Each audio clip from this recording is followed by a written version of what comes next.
E aí, galera? Meu nome é Lavínia. Eu sou a Silvia. Eu sou a Kézia. E estamos aqui para mais um Recita Aí! A obra que a gente vai falar hoje é uma obra da literatura contemporânea brasileira, que foi um movimento de ruptura e inovação da prosa e poesia. A obra se chama Feliz Ano Velho. Foi escrita por Marcelo Rubens Paiva e publicada no ano de 1982. O Brasil estava em um contexto de ditadura militar e redemocratização.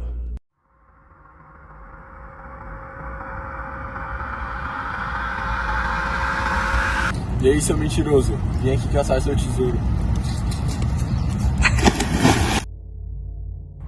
O Marcelo sofreu um ferimento grave, ele bateu a cabeça e fraturou a quinta vértebra cervical. Ele vai ficar tetraplégico, mas com um tratamento ele pode melhorar, pode começar a recuperar algum movimento.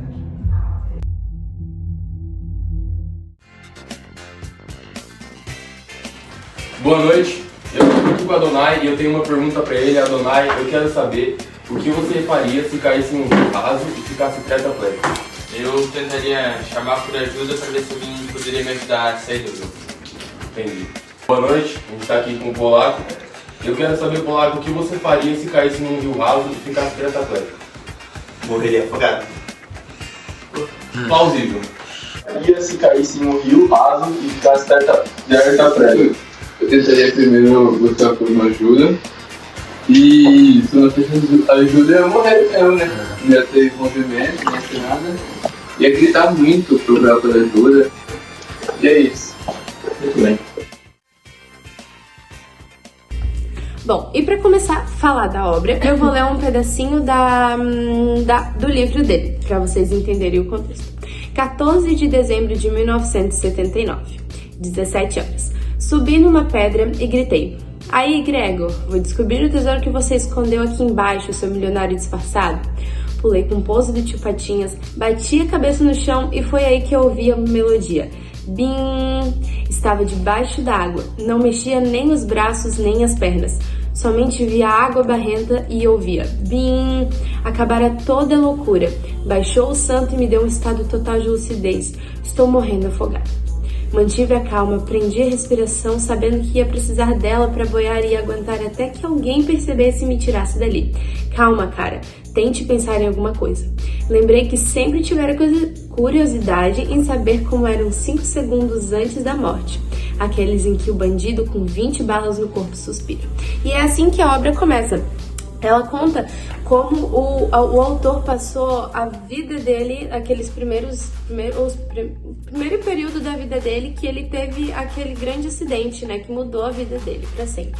A obra, ela não é uma obra linear, então ela vai contar assim, ela começa contando conforme aconteceu o acidente, depois ele conta do autor no tempo dele que ele passou no hospital, depois mostra os amigos dele vindo visitar ele e ele relembra um pouco das histórias que o amigo que ele viveu com os amigos e, sabe, retoma um pouco do passado, depois ele volta pro presente e depois ele conta das histórias que ele viveu e ele até chega a falar do pai dele, de como ele perdeu o pai dele, como ele vivenciou muito a morte na vida dele com a perda dos pais, dos tios, dos primos, por causa do período da ditadura militar até.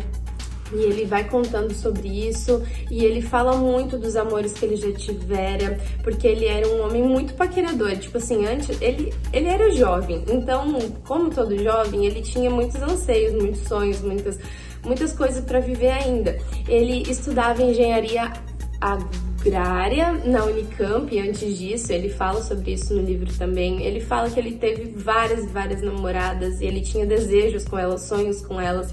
E ele tocava violão, ele tocava guitarra numa banda. Então ele fala como que a vida dele mudou depois disso tudo. Então, o que não era fácil, porque ele era uma pessoa com um alto astral, assim, era um jovem cheio de sonhos, sabe? E do nada ele acorda e tá no hospital olhando pro teto, paraplégicos e enfermeiros limpando ele, sabe? Foi uma mudança muito radical na vida dele. E ele conta também que foi muito importante para ele, os amigos dele naquele momento, e foi até onde que ele retoma as amizades dele, ele fala sobre as amizades dele no livro, e vai contando como a recuperação dele se tornou nesses tempos, até que ele volta a andar normal sob cadeira de rodas, ele consegue retomar o movimento de algumas partes do corpo, ele não fica paraplégico para sempre, ele não fica em um estado vegetativo para sempre. Então ele vai melhorando até que ele lança esse livro em 1982 e se torna um best-seller. Até na década de 80 se tornou um livro muito falado, e agora nesses últimos anos ele vem sendo retomado com a volta do novo livro dele, que ele lançou em 2015 também. É uma autobiografia que ele retoma também, o mesmo autor, né, Marcelo Rubens Paiva, ele retoma como se fosse uma continuação, mas não uma continuação, sabe, do livro que ele escreveu lá na década de 80. Boa noite, estamos aqui com o Luca. Quero saber, Luca, uma coisa de você. Você acha que nos seus momentos mais difíceis, os seus amigos iam estar com você? Cara, eu acho que uma boa parte deles, sim. Claro que tem aqueles lá que a gente considera menos que os amigos de verdade, mas eu acho que os de verdade acho que estarão lá comigo. Entendi. Valeu. Engraçado é bom também. Boa noite, estamos aqui com o Marcelo. Fala aí, prazer. Nós temos uma pergunta aqui para ele. Bom, você acha que nos seus momentos mais difíceis, seus amigos estariam contigo? Ah, alguns, né? Os que eu posso chamar de amigos, sim. Mas tem os que são só colegas. Boa noite, estamos aqui com o Luiz Felipe e temos uma pergunta aqui para ele. Você acha que nos seus momentos mais difíceis, seus amigos estariam contigo? Acho que sim. Ah, porque converso bastante e sempre que eu preciso eles estão ajudando lá na prova. Bom, durante a leitura desse livro, a gente percebeu algumas críticas e eu vou pontuar elas para vocês. Uma dessas críticas é porque durante o contexto da época que ele viveu, ele pegava muitas mulheres e essas mulheres acabavam sendo desvalorizadas, porque ele tratava elas como qualquer uma, né? Cada noite ele tinha uma e isso era normal pra ele. E aí ele até diz no livro, essa aqui é gordinha, eu não quero, essa aqui é peituda, não sei o que, eu quero. Então ele tinha isso como era normal pra ele, antes do acidente, no caso. Uma da crítica boa também do livro é que os amigos dele em todos os momentos estavam ali com ele, até na hora do acidente no rio, no lago, e depois no hospital, na recuperação, os amigos dele sempre estavam ali com ele. E é interessante isso porque como é bom ter pessoas que a gente ama perto da gente nos momentos difíceis, né? E é interessante também que ele, mesmo com a recuperação, mesmo depois de todo esse momento ruim, ele se manteve forte e ele sempre pensava positivo.